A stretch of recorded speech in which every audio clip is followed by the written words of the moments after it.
প্রতীক বরাদ্দ পেলেন জাতীয় নির্বাচনের প্রার্থীরা। কাল শুরু প্রচার। কালো টাকা, অবৈধ অস্ত্র, হুমকির অভিযোগ অনেক প্রার্থীর।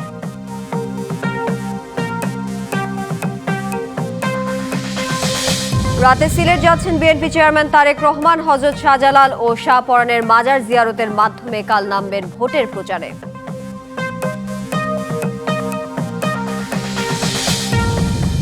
মব ভায়োলেন্স করে জনমত প্রভাবিত করার দিন শেষ। ফ্যাসিবাদের মতো করে নির্বাচনের পরিবেশ তৈরি করলে সমুচিত জবাব দেওয়ার হুঁশিয়ারি জামায়াতের। বাংলাদেশ থেকে কূটনীতিক পরিবারের সদস্যদের সরিয়ে নিচ্ছে ভারত, তবে কার্যক্রম সচল থাকবে দেশটির 5টি মিশনের।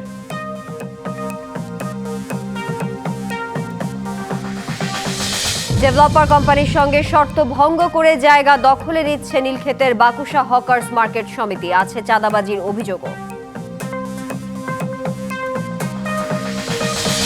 এবং ভারতে বিশ্বকাপ খেলতে না চাওয়া বাংলাদেশের সমর্থনে আইসিসিকে পিসিবির চিঠি। আজ সংস্থাটির সভায় চূড়ান্ত হতে পারে সিদ্ধান্ত।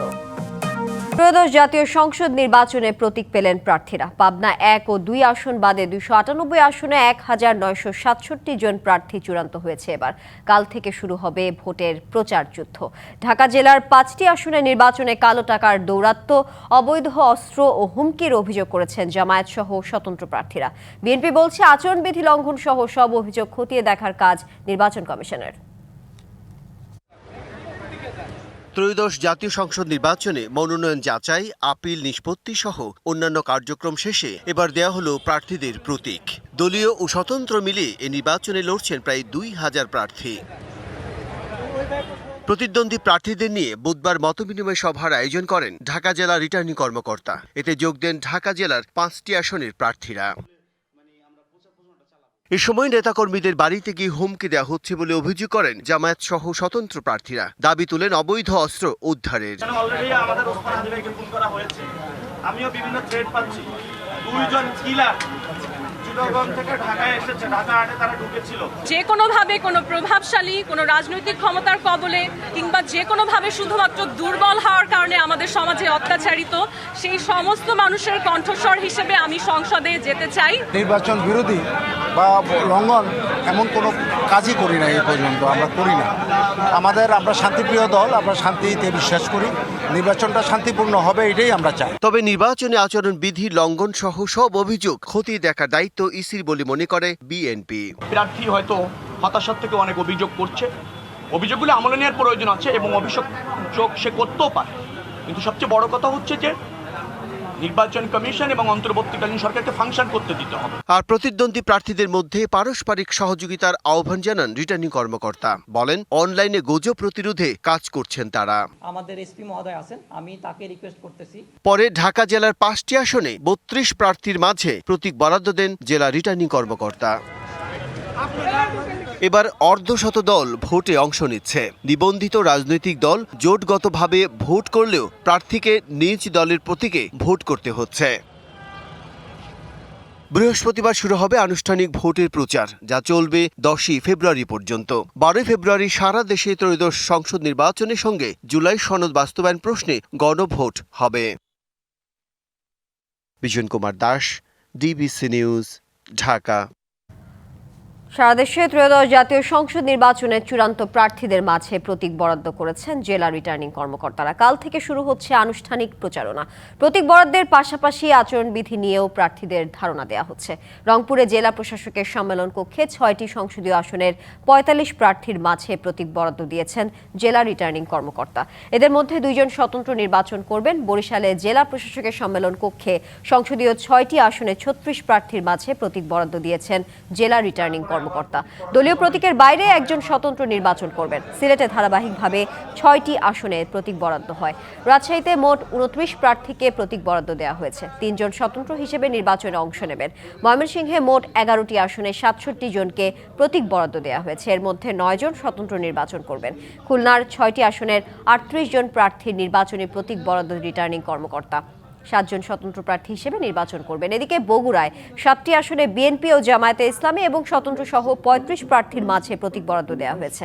প্রার্থীদের সৌহার্দ্যপূর্ণ সম্পর্ক বজায় রেখে ও আচরণবিধি মেনে নির্বাচনে অংশ নেওয়ার আহ্বান জানান রিটার্নিং কর্মকর্তারা।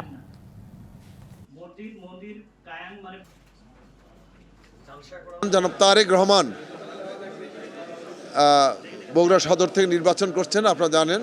তার নির্বাচনী এজেন্ট হিসাবে আজকে আমরা জেলা প্রশাসনের কাছ থেকে প্রতীক আমরা গ্রহণ করেছি। আল্লাহ পাকের কাছে লাখ লাখ শুকরিয়া আদায় করছি। কেউ কেউ শত শত লোকের মধ্যে বাতি জ্বালিয়ে মিটিং করছে, বিরিয়ানি খাওয়াচ্ছে, তাদের প্রতীকের প্রচারণা করছে, সে ব্যাপারে কোনো মনিটরিং নাই, শোকজ নাই, তত্ত্বাবধান নাই। ইট মিনস যে লেভেল প্লেইং ফিল্ড প্রতিপালিত হচ্ছে না। আমরা এই কাউনিয়া পীরগাছার প্রত্যন্ত অঞ্চলগুলোতে গিয়েছি, মানুষের সঙ্গে আমরা কথা বলেছি এবং সব ধরনের মানুষের থেকে আমরা অভাবনীয় সাড়া পেয়েছি। এবং মানুষের যে জনসমর্থন, মানুষের যে আবেগ এবং মানুষেরা যেভাবে শাপলাকলি মার্কায় ভোট দেওয়ার জন্য প্রস্তুতি গ্রহণ করে রেখেছেন, আমরা আশাবাদী ইনশাআল্লাহ কাউনিয়া পীরগাছায় রংপুর 4 আসনে আল্লাহ রাব্বুল আলামিন আমাদেরকে 12 তারিখে বিজয়ী করে নিয়ে আসবেন। হাইকোর্টের আদেশে নির্বাচন থেকে ছিটকে পড়লেন কুমিল্লা 4 আসনের বিএনপি প্রার্থী মঞ্জুরুল আহসান মুন্সি। রিট খারিজ করে ইসির সিদ্ধান্ত বহাল রেখেছে হাইকোর্ট। এদিকে ঋণ খেলাপি ও ভোট ডাকাতদের বিরুদ্ধে লড়াই চালিয়ে যাওয়ার ঘোষণা দিয়েছেন প্রতিদ্বন্দ্বী প্রার্থী হাসনাত আব্দুল্লাহ। ব্যাংক যেখানে আপত্তি দেয় না, সেখানে ইলেকশন কমিশনের কোনো সুযোগ থাকে না যে তাকে ডিফল্টার হিসাবে ট্রিট করার। ব্যাংক বলতেছে যে তাকে আমরা রিশিডিউল করে দিলাম, তখন আর ইলেকশন কমিশন আর কিছু করতে পারে না। যেহেতু আপনারা ওই লোন পরিশোধ করেননি, এখন আপনি ব্যাংকের সাথে কি কম্প্রোমাইজ করেছেন কিছু যায় আসে না, কারণ on the date of submission of nomination paper you are a defaulter, so we will remain defaulter. নির্বাচনী প্রচারণায় অংশ নিতে রাতে সিলেট যাচ্ছেন বিএনপি চেয়ারম্যান তারেক রহমান। বাবা মায়ের মতো হযরত শাহজালাল ও শাহপরানের মাজার জিয়ারতের মধ্য দিয়ে সূচনা করবেন গণসংযোগ কার্যক্রম। স্থানীয় নেতারা বলেছেন, সিলেটের ইতিহাসের সবচেয়ে বড় নির্বাচনী সমাবেশ আয়োজনে প্রস্তুত তারা। 1977 থেকে 1978 সাল পর্যন্ত রাষ্ট্রপতি হওয়ার আগে ও পরে 3 বার হযরত শাহজালাল রহমতুল্লাহি আলাইহির মাজার জিয়ারত করেন জিয়াউর রহমান।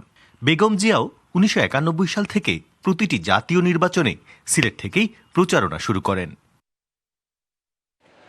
বাবা মায়ের পথ ধরে নিজেও মাজার জিয়ারতের মধ্য দিয়ে নিজের ও দলের নির্বাচনী গণসংযোগ শুরু করতে যাচ্ছেন বিএনপি চেয়ারপারসন তারেক রহমান। বুধবার রাজধানীর গুলশানে দলীয় প্রধানের সফর সূচি নিয়ে ব্রিফ করে বিএনপি। বিএনপি চেয়ারম্যান জনাব তারেক রহমান সেটি শুরু করতে যাচ্ছেন সিলেট সফরের মধ্য দিয়ে। তিনি আজ রাত 8:15 বিমান যোগে সিলেটে পৌঁছাবেন। গভীর রাতে হযরত শাহজালাল রহমতুল্লাহি আলাইহি সাল্লাল্লাহু আলাইহি ওয়াসাল্লামের মাজার জিয়ারত করবেন এবং আগামীকাল সকালে সিলেট আলিয়া মাদ্রাসা মাঠে নির্বাচনী সমাবেশে যোগদান করবেন। জনাব তারেক রহমান আগামীকাল দুপুরবেলা মৌলভীবাজার সদর উপজেলার শেরপুর আইনপুর খেলার মাঠে সমাবেশে যোগদান করবেন। রাতেই হযরত শাহজালাল ও শাহপরানের মাজার জিয়ারত করে দক্ষিণ সুরমার বিরাইমপুর গ্রামের শ্বশুর বাড়ি যাবেন তারেক রহমান। পরদিন সকালে তরুণদের সঙ্গে মত বিনিময়ের পর সিলেট সরকারি আলিয়া মাদ্রাসা মাঠে জনসভায় বক্তব্য দেবেন বিএনপি চেয়ারম্যান। এ নিয়ে নগর জুড়ে নেতাকর্মীদের মাঝে বিরাজ করছে উৎসব মুখর পরিবেশ। জনসভায় নেতাকর্মী সহ সাধারণ মানুষের বাঁধ ভাঙা ঢল নামবে, এমন প্রত্যাশা বিএনপির। প্রস্তুতি মোটামুটি প্রায় সম্পন্ন। মাঠের বাইরে আমরা রিকাইবাজার পয়েন্ট পর্যন্ত ধারণা করা যাচ্ছে। এদিকে আমার মনে হয় অন্যান্য যে কোনোবারের তুলনায় এবার অনেক বেশি। যে টার্গেট ছিল আমাদের সমাবেশে কি পরিমাণ তার চেয়ে বহু বেশি। 2005 সালে তারেক রহমান যখন সিলেট এসেছিলেন তখন তিনি ছিলেন দলের যুগ্ম মহাসচিব। সিলেটে জনসভা শেষ করে সড়কপথে ঢাকায় ফেরার পথে মৌলভীবাজার, হবিগঞ্জ ও নরসিংদীতে পথসভায় বক্তব্য দেবেন বিএনপি চেয়ারম্যান। প্রত্যুষ তালুকদার, ডিবিসি নিউজ, সিলেট। কেউ নির্বাচনের আচরণবিধি লঙ্ঘন করলে সংশ্লিষ্ট কর্তৃপক্ষকে জানাতে পারে, তবে কারো মব সৃষ্টি করার এখতিয়ার নেই বলে মনে করেন জামায়াতে ইসলামের আমির ডাক্তার শফিকুর রহমান। বলেন, দেশের মানুষ এখন অনেক সচেতন। মব করে জনগণের মত প্রভাবিত করার দিন শেষ। আগামী নির্বাচনে সকলের জন্য সমতল মাঠ নিশ্চিত করতে হবে। মঙ্গলবার রাতে জামায়াতের আমিরের নির্বাচনী এলাকা ঢাকা 15 আসনে দলের নেতাকর্মীদের উপর হামলা করে বিএনপির নেতাকর্মীরা। আহতদের দেখতে বুধবার দুপুরে রাজধানীর কল্যাণপুর ইবনে সিনা মেডিকেল কলেজ হাসপাতালে যান জামায়াতের আমির। পরে গণমাধ্যম কর্মীদের তিনি বলেন, হামলায় 16 জন গুরুতর আহত হয়েছেন আর 25 জন চিকিৎসা নিয়েছেন। তারা আমাদের নেতাকর্মীদের উপরে হামলা চালায় দেশীয় অস্ত্রশস্ত্র দিয়ে। তাদের মধ্যে অন্তত 16 জন গুরুতর আহত হন। আহতদেরকে চিকিৎসা দেওয়া হয়, তাদের মধ্যে কয়েকজন এখানে ভর্তি আছেন। আমরা তাদেরকে দেখতে এসেছি। আর এখানে সব মিলিয়ে 25 জন চিকিৎসা দিয়েছেন। বিগত 15.5 বছরের কায়দায় ভোটের ময়দানকে ওলটপালট করার চেষ্টা করলে জাগ্রত যুব সমাজ কাউকে ক্ষমা করবে না বলেও মন্তব্য করেন তিনি। আমরা আমাদের জনগণের উপর আলহামদুলিল্লাহ পূর্ণ আস্থা রাখি। আমরা বিশ্বাস করি মানবিক বাংলাদেশ, যুব সমাজের আকাঙ্ক্ষার বাংলাদেশ, একটা নিরাপত্তার বাংলাদেশ মা বোনদের জন্য, আমাদের যুব সমাজের হাতে কাজ তুলে দেওয়ার জন্য যে বাংলাদেশের অঙ্গীকার বাংলাদেশ জামাতে ইসলামী নিয়ে যাচ্ছে, এইটাই যদি কারো মাথা গরমের কারণ হয়ে থাকে, আমরা বলবো আরও ভালো জিনিস নিয়ে আসেন। সুষ্ঠু নির্বাচনের জন্য সরকার যে অঙ্গীকার করেছে তা বাস্তবায়নে দৃশ্যমান পদক্ষেপ নেওয়ার আহ্বান জানান জামায়াতের আমির। আপনাদের সবাইকে ধন্যবাদ। Hasan Al Mamun, DBC news, Dhaka. ত্রয়োদশ জাতীয় সংসদ নির্বাচনে ভোটের দিন ঠিক হয়েছে 12 ফেব্রুয়ারি। সারা দেশে বইছে সেই ভোটের হাওয়া। এ নিয়ে কি ভাবছেন সাধারণ মানুষ থেকে শুরু করে আগামীর জনপ্রতিনিধিরা, সে কথা জানাতে ডিবিসি নিউজে ইলেকশন এক্সপ্রেস ছুটে যাচ্ছে সব সংসদীয় আসনে। এখন আছে সংসদীয় আসন 252, কুমিল্লা 4-এ। স্বাগত জানাচ্ছি সিএসআরএম ডিবিসি ইলেকশন এক্সপ্রেসে। আমি এখন আছি কুমিল্লা 4 আসনে। এই আসন থেকে জাতীয় নাগরিক পার্টির পক্ষ থেকে যিনি মনোনীত হয়েছেন বা মনোনয়ন পেয়েছেন হাসনাত আব্দুল্লাহ, তার পক্ষে কথা বলবে জোটের যিনি আছেন এই কুমিল্লা জেলা উত্তরের সেক্রেটারি। কথা বলবো, জানার চেষ্টা করবো আগামী নির্বাচনে এনসিপির ভবিষ্যৎ আসলে কতটুকু আগাবে। স্বাগত আপনাকে সিএসআরএম ডিবিসি ইলেকশন এক্সপ্রেসে। যেহেতু আপনারা জোটে চলে এসেছেন, আপনাকে এই আসনটি ছেড়ে দিতে হয়েছে এনসিপির জন্য, এবং কি যিনি প্রার্থী হয়েছেন এনসিপির হাসনাত আব্দুল্লাহ, তার ভোটের বা চাওয়া পাওয়াটা আসলে কি, তার পরিকল্পনা কি, বা ভোটার আসলে কি বলছেন, বিশেষ করে তরুণদের নিয়ে গঠন করা এই দলটি, তরুণরা কি বলছেন? আসসালামু আলাইকুম। জুলাই আন্দোলনের অগ্রসেনানী কুমিল্লা 4 দেবিদ্বার নির্বাচনী এলাকা থেকে দলদলীয় জোটের মনোনীত এমপি পদপ্রার্থী জনাব হাসনাত আব্দুল্লাহ আজকে যেই ত্রয়োদশ জাতীয় সংসদ নির্বাচন অনুষ্ঠিত হতে যাচ্ছে সেই নির্বাচনে প্রতিদ্বন্দ্বিতা করছে। আমরা 24শে জুলাই আন্দোলনে দেখেছি যারা সামনে থেকে জীবন বাজি রেখে দেশকে স্বৈরাচার আওয়ামী মুক্ত একটি বাংলাদেশ বিনির্মাণ করার জন্য সংগ্রাম করেছেন, এবং সামনের সারিতে থেকে যারা নেতৃত্ব দিয়েছেন তাদের মধ্যে হাসনাত আব্দুল্লাহ একজন অন্যতম। এটা কুমিল্লা সহ দেবিদ্বারবাসীর জন্য এটা আমাদের একটি আনন্দের বিষয়। তারই ধারাবাহিকতায় দলীয় জোট একটি নতুন বাংলাদেশ বিনির্মাণ করার জন্য যেই সুন্দর একটি পরিবেশ আমরা পেয়েছি, সেই পরিবেশটিকে কাজে লাগিয়ে আগামী দিনে একটি দুর্নীতিমুক্ত এবং ইনসাফের বাংলাদেশ এবং জন আকাঙ্ক্ষার একটি বাংলাদেশ বিনির্মাণ করার জন্য দলীয় জোট গঠন করা হয়েছে, এবং তারই আলোকে কুমিল্লা 4 এর নির্বাচনী এলাকায় এনসিপির দক্ষিণাঞ্চলীয় মুখপাত্র জনাব হাসনাত আব্দুল্লাহকে দলীয় জোটের প্রার্থী হিসেবে মনোনীত করা হয়েছে। বাংলাদেশ জামাত ইসলামী এই আসনে দলীয় জোটের মনোনীত প্রার্থী হাসনাত আব্দুল্লাহকে সমর্থন জানিয়ে মনোনয়নপত্র জমা দেয়নি, এবং বাংলাদেশ খেলাফত মজলিস আল্লামা মামুনুল হকের দলের মনোনীত প্রার্থী হাফেজ। একটু বলতে চাই যে এখানে যেহেতু আপনারা কাজ করছেন, তার হয়ে কাজ করবেন কিনা, বা আপনাদের মধ্যে কোনো ধরনের কন্দল হবে কিনা, যেহেতু আপনি এই জোটটা আসনটা ছেড়ে দিয়েছেন? যে আল্লামা মামুনুল হকের মনোনীত প্রার্থী হাফেজ মোফাজ্জুল হোসেনও গতকালকে দলীয় জোটের এই প্রার্থী হাসনাত আব্দুল্লাহকে সমর্থন জানিয়ে তিনি মনোনয়নপত্র প্রত্যাহার করে নিয়েছেন, এবং আমরা মনোনয়নপত্র জমা দেওয়ার থেকে শুরু করে বাংলাদেশ জামাত ইসলামী, এনসিপি সহ দলীয় জোটের সকল নেতাকর্মীরা আমরা বিভিন্ন কেন্দ্রভিত্তিক কমিটি গঠন করে উপজেলায় নির্বাচন পরিচালনা কমিটি গঠন করে আমরা এই নির্বাচনকে আমরা দলীয় জোটের একটি নির্বাচন হিসাবে উৎসবমুখর পরিবেশে আমরা কাজ করে যাচ্ছি। এখানে কি বলতে চাচ্ছেন যে এই আসনটি একেবারেই ফাঁকা, মানে এনসিপির জন্য পুরা বলা যায়? আমরা মনে করছি এনসিপির সহ দলীয় জোটের জন্য এই আসনটি আমাদের বিজয় অনেকটা নিশ্চিত হয়ে গিয়েছে আমরা আশা করছি, এবং সেটা 12ই ফেব্রুয়ারি পর্যন্ত আমাদের অপেক্ষা করতে হবে এটাই। আর রাস্তা তার কোনো পরিকল্পনা আছে কিনা যদি আমাকে 1.5 মিনিটের মধ্যে একটু বলতেন যে তার কোনো পরিকল্পনা? জি, হাসনাত আব্দুল্লাহ এই আসনটিকে কেন্দ্রীয় যে দলীয় জোট রয়েছে তাদেরকে উপহার দেওয়ার জন্য সে বদ্ধপরিকর এবং তাকে ঘিরে এনসিপি, জামাত ইসলামী সহ দলীয় জোটের সকল নেতাকর্মীরা, দেবিদ্বারের তরুণ সমাজ এবং আপামর জনগণ তাকে বিজয়ী করার মধ্য দিয়ে একজন তরুণ নেতৃত্বকে আগামীর সংসদে যেন দেবিদ্বারের বাসীর পক্ষে, বাংলাদেশের পক্ষে, ন্যায় এবং ইনসাফের পক্ষে যেন কথা বলতে পারে সে লক্ষ্যে আমরা এই আসনটার জন্য কি করতে ইতিমধ্যেই তিনি নির্বাচিত হওয়ার আগেই তিনি সরকারের বিভিন্ন যে সেবামূলক কার্যক্রমগুলো রয়েছে, বিশেষ করে রাস্তাঘাট থেকে শুরু করে বিভিন্ন অবকাঠামো উন্নয়নমূলক এবং যুব সমাজকে একটি নতুন বাংলাদেশ উপহার দেওয়ার জন্য যে স্বপ্নটা, সেটা হাসনাত আব্দুল্লাহ ইতিমধ্যে আমাদেরকে দৃশ্যমান কিছু কাজ করে তিনি দেখিয়েছেন এবং আমরা আশা করছি আগামীর বাংলাদেশে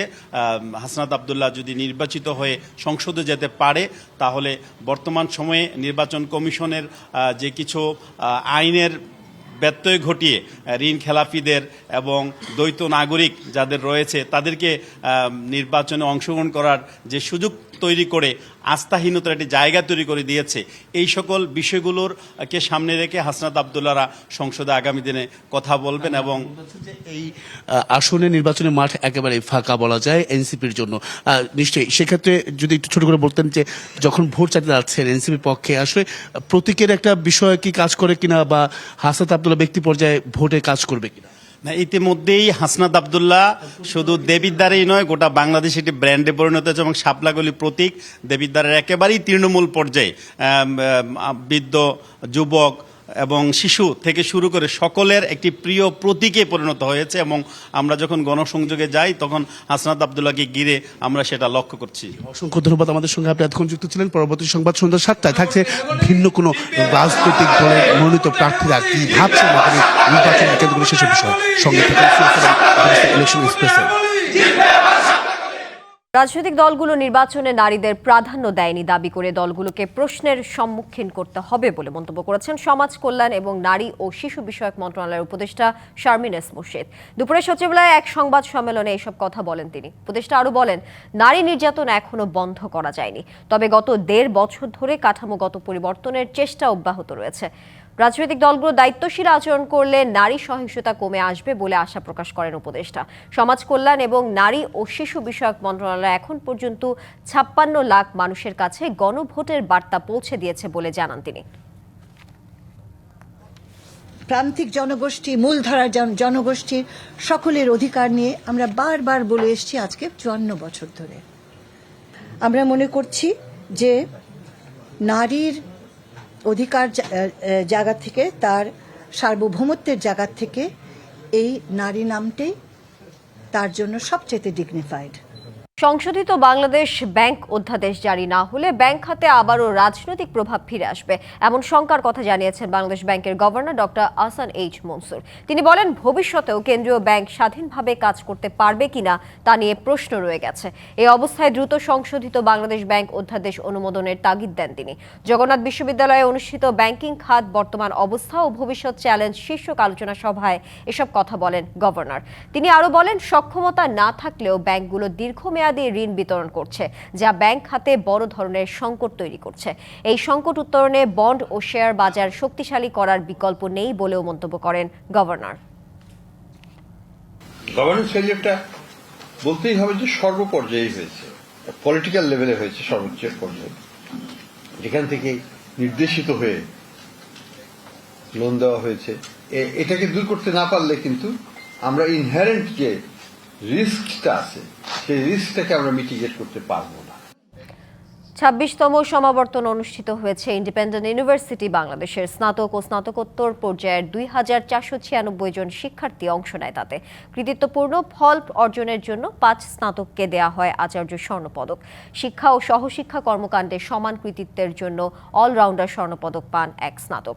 রাষ্ট্রপতির প্রতিনিধি হিসেবে অনুষ্ঠানে সনদ প্রদান করেন শিক্ষা উপদেষ্টা CR আবরার।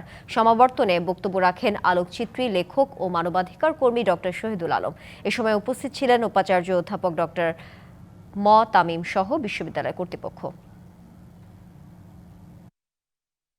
আন্তর্জাতিক প্রসঙ্গ, গ্রিনল্যান্ড ইস্যুতে অনড় ডোনাল্ড ট্রাম্প জানান যে কোনো উপায়ে ভূমিটি দখল করবেন তিনি। এই পথে গ্রিনল্যান্ডের মিত্রদের উপর শুল্ক চাপের পাশাপাশি আরও অনেক বিকল্প উপায় আছে বলেও জানান তিনি। দ্বিতীয় মেয়াদের 1 বছর পূর্তিতে সাংবাদিকদের এসব কথা বলেন ট্রাম্প। এদিকে ট্রাম্পের সমালোচনা করে ফ্রান্সের প্রেসিডেন্ট ইমানুয়েল ম্যাক্রোন সতর্ক করে বলেছেন, বিশ্ব ধীরে ধীরে নিয়মভিত্তিক ব্যবস্থার বাইরে চলে যাচ্ছে। দ্বিতীয় মেয়াদে হোয়াইট হাউসে 1 বছর পার করলেন যুক্তরাষ্ট্রের প্রেসিডেন্ট ডোনাল্ড ট্রাম্প। এই 1 বছরে তার মারমুখী পদক্ষেপে টালমাটাল পুরো বিশ্ব। ভেনেজুয়েলার প্রেসিডেন্ট নিকোলাস মাদুরোকে তুলে নিয়ে যাওয়ার পর গ্রিনল্যান্ড নিয়ে মেতেছেন ট্রাম্প। আর এ নিয়ে ঘুম হারাম গ্রিনল্যান্ডের মিত্রদের। দ্বিতীয় মেয়াদের 1 বছর পূর্তিতে সংবাদ সম্মেলনে তিনি জানিয়ে দেন, গ্রিনল্যান্ড তার চাই। Reasonably nothing like Greenland, but it's a reasonably important area of the globe. Greenland ইস্যুতে পিছু হটার সুযোগ নেই। শুল্ক ইস্যু ছাড়াও গ্রিনল্যান্ড দখল করতে অন্য উপায়ও ভেবে রাখা হয়েছে বলে জানান তিনি। আমাদের হাতে আরও বিকল্প আছে, তবে আমরা এখন যা করছি সেটাই সবচেয়ে ভালো, সবচেয়ে শক্তিশালী। গ্রিনল্যান্ড নিয়ে ইউরোপের দেশগুলোর সাথে উত্তেজনাকর পরিস্থিতি তৈরি হয়েছে যুক্তরাষ্ট্রের। এমন বাস্তবতায় ট্রাম্পের পদক্ষেপ ন্যাটোর ভাঙন ধরাবে কিনা জানতে চাইলে ট্রাম্প বলেন, এমন কিছু ঘটতে যাচ্ছে যা সবার জন্যই ভালো হবে। আমরা এমন একটি সমাধানে পৌঁছাবো যেখানে নেটো খুব খুশি থাকবে এবং আমরাও খুব খুশি থাকব, কিন্তু নিরাপত্তার কারণে আমাদের গ্রিনল্যান্ড দরকার। ট্রাম্পের সমালোচনা করে ফরাসি প্রেসিডেন্ট ইমানুয়েল ম্যাক্রন বলেন, আন্তর্জাতিক আইন অমান্য করছেন ট্রাম্প। ওয়াশিংটনের পদক্ষেপের বিরুদ্ধে সবাইকে ঐক্যবদ্ধ হতে হবে। ট্রাম্প যেভাবে এগুচ্ছেন তাতে আন্তর্জাতিক আইন মানা হচ্ছে না। এদিকে গ্রিনল্যান্ডের শিল্প ও প্রাকৃতিক সম্পদ বিষয়ক মন্ত্রী ট্রাম্পের বক্তব্যে বিস্ময় প্রকাশ করে বলেন, গ্রিনল্যান্ডের জনগণ আমেরিকান হতে চায় না। খান মোহাম্মদ মুকুল, ডিবিসি নিউজ ডেস্ক।